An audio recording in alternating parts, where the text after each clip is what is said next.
Mesdames et messieurs, bonjour et bienvenue à votre émission à l'heure de Pékin. Ce qui fait l'actualité sur cette partie du globe, c'est évidemment cette visite de Nancy Pelosi d'il y a quelques jours qui a provoqué moult tumultes, et c'est le moins qu'on puisse dire. Une levée de boucliers du côté de la Chine.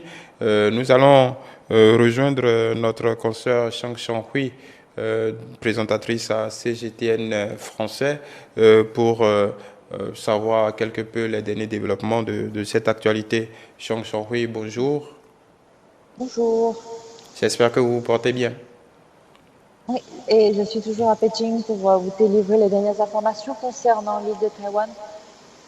Exactement. Alors, qu'est-ce que vous pouvez nous dire, hein? Quels sont les derniers développements de cette actualité?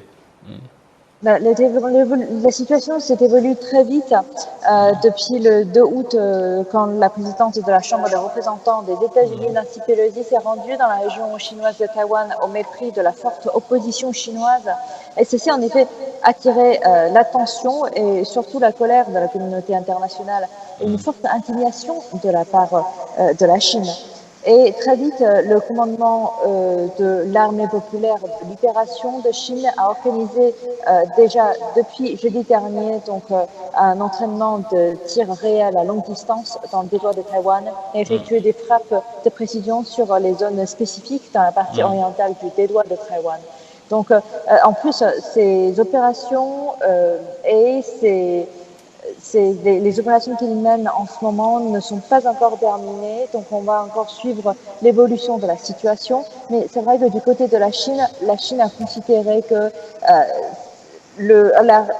cette action de Nancy Pelosi a en effet franchi la ligne rouge de la Chine, la ligne rouge politique de la Chine, et la Chine est vraiment très en colère en ce moment contre les États-Unis.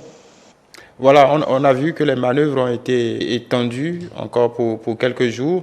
Donc là, à la date d'aujourd'hui, on ne sait pas exactement quand est-ce que ces manœuvres vont s'arrêter. Et en plus, c'est une manière de montrer la colère de la Chine, l'indignation de la Chine. C'est une manière aussi de montrer pourquoi Taïwan fait partie de la Chine. Ouais. Juste une question avant qu'on en vienne au propos, hein, du vice-premier ministre chinois Man Xiaoshu, qui s'est exprimé aujourd'hui concernant cette situation. Est-ce que vous comprenez, en tout cas, est-ce qu'on comprend du côté de la Chine que ces manœuvres qui sont en cours renvoient quelque peu au cas russe et ukrainien, ou en tout cas ça suscite quelques inquiétudes? Est-ce que c'est une manœuvre de prise de possession de l'île? Est-ce que vous comprenez quand même que ça pose quelques questions? Oui, donc en fait, si j'ai bien compris votre question, vous voulez savoir est-ce qu'aujourd'hui, ce qui se passe en ce moment entre la Chine continentale et Taïwan fait inquiéter les gens et surtout la communauté chinoise et la communauté internationale, c'est ça? Oui, oui, exactement, exactement. Est-ce que, parce que D'accord. quand on prend même si c'est pas le même cas, quand on prend le conflit russo-ukrainien, ça a commencé par des manœuvres, même s'il n'y avait pas, Oui, oui, voilà. mais ça n'a rien à voir. C'est pas Ça la n'a même rien à voir. chose. Oui.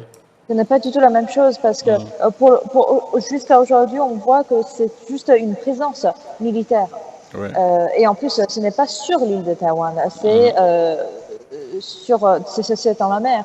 Oui, Et en oui. plus, comme vous voyez, en fait, vous avez donc une partie qui est le continent, la partie continentale de la Chine. Vous avez l'autre partie qui est l'île de Taïwan. Et là, entre les deux, vous avez le détroit de Taïwan. C'est simplement le détroit qui sépare l'île et le continent. Mais après, il Voilà. faut savoir qu'il n'y a pas jusqu'à aujourd'hui, dans toute l'histoire, il n'y a pas de ligne en fait qui sépare les deux Voilà. endroits. C'est-à-dire qu'il n'y a jamais eu de ligne rouge, il n'y a jamais eu de ligne qui a déterminé le territoire Oui. de Du l'un continent. ou Oui. de l'autre côté. Donc, ça veut dire que la Chine, elle a tout à fait le droit d'être présent dans ses eaux à n'importe quelle heure, à n'importe quel endroit, puisque ça fait partie de la Chine et ça fait partie de la mer chinoise. Voilà. Je le disais tout à l'heure, le vice-premier ministre chinois Ma Xiaoshu s'est exprimé aujourd'hui concernant cette même situation. Qu'est-ce qu'il y a, voilà. Qu'est-ce que vous pouvez nous en dire? Oui.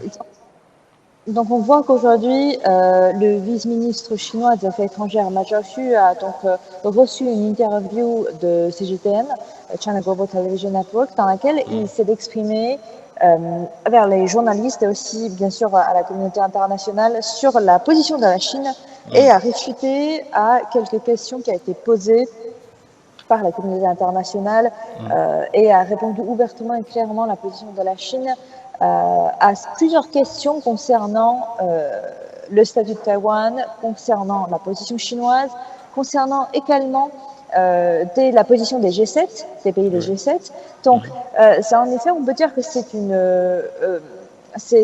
réponse assez complète. Et si je le résume en quelques mots, d'abord, il a qualifié cet acte, ce qui s'est passé le 2 août avec Nancy Pelosi, c'était une farce politique bâclée, une provocation dangereuse, malveillante vis-à-vis de la Chine. Ignorant l'avertissement de la Chine, Pelosi a insisté pour se rendre à Taïwan, ce qui a en effet gravement violé la souveraineté et l'intégralité territoriale de la Chine. Et les 3 communiqués conjoints sino-américains ont également été gravement affectés les fondements politiques des relations sino-américaines.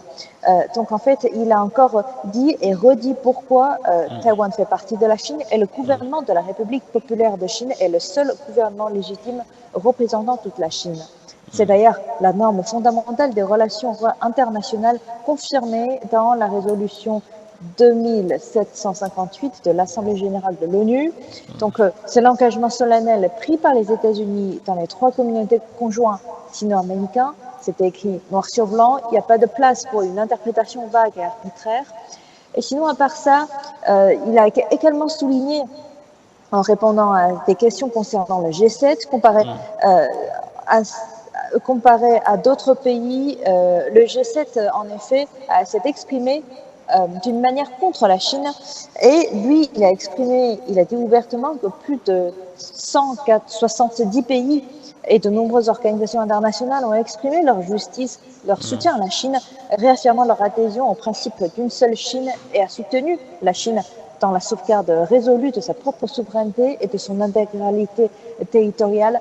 Et le président de l'Assemblée générale des Nations unies et le secrétaire général de l'ONU ont clairement indiqué que l'ONU continuerait dans le futur d'adhérer à la résolution de 2758 de l'Assemblée générale de l'ONU, qui est le cœur du principe d'une seule Chine. Et après, à part ça, il a également parlé de la situation concernant les États-Unis, affirmant que les changements dans le statu quo de Taïwan au cours des 4 dernières décennies sont venus de Pékin et non des États-Unis. En effet, il a dit que le statu quo du dédouan de Taïwan, autrement dit, les 2 côtés du dédouan appartiennent à la même Chine. Taïwan fait partie de la Chine et la souveraineté nationale et l'intégralité territoriale de la Chine. Et en effet, soutenant les forces séparatistes de l'indépendance de Taïwan, c'est d'une grave erreur. Et voici en effet la position de la Chine. Et en effet, ce sont, selon lui, le vice-ministre du ministère des Affaires étrangères, ce sont les États-Unis qui menacent la paix et la stabilité du dédouan de Taïwan. Taïwan fait partie du territoire chinois et il n'y a pas de dédouan central. Il n'y a jamais eu une ligne centrale qui sépare les 2 parties. L'armée chinoise mène ses exercices militaires dans les eaux proches de l'île de Taïwan en Chine dans le but de sauvegarder la souveraineté sacrée et l'intégrité territoriale de la Chine. Donc, en résumant, aussi à répondre à vos questions et aussi peut-être la question de la plupart de nos téléspectateurs et nos internautes, ce sont les mesures qui sont publiques et appropriées conformes au droit national, au droit international et à la mer internationale, donc irréprochables et donc la Chine considère qu'elle a tout à fait le droit de mener ses opérations militaires dans ses propres eaux concernant ses propres territoires. Voilà. Juste pour finir, je pense qu'on a fait le tour, mais est-ce qu'il y a eu un commentaire du vice-premier ministre sur les manœuvres en réponse du côté de Taïwan et également, même si ça ne relève pas du même ampleur, les manœuvres que le gouvernement de Taïwan a décidé d'enclencher? Est-ce qu'il y a des réactions à ce sujet? D'abord, il faut préciser que le gouvernement de Taïwan, après la visite de Nancy Pelosi, il n'y a pas de réaction de Taïwan en particulier. Non.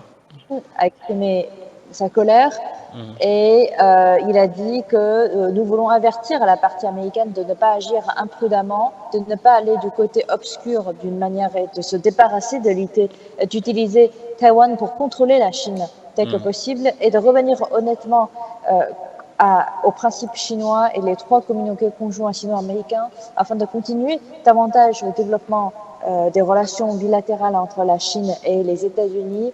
C'est ce qu'il suggère et encore une fois, il a exprimé sa colère contre cette action, cette visite de Nancy Pelosi à Taïwan. Voilà, et merci beaucoup. Oui. Demain matin, la Chine va également publier un livre blanc concernant les États-Unis. Donc, nous allons, j'espère, éventuellement avoir l'occasion de faire un point aussi sur ce livre blanc et sur le contenu de ce livre blanc, de connaître plus la position de la Chine dans cette affaire. Voilà qui met un terme à nos échanges d'aujourd'hui. Nous allons attendre donc la publication de ce livre blanc pour avoir l'opportunité d'en discuter de la quintessence. Merci beaucoup, Chang Champui. Je rappelle que vous êtes présentatrice à CGTN français. Merci pour vos éclairages. Merci. Merci, on se dit à très vite. Très vite.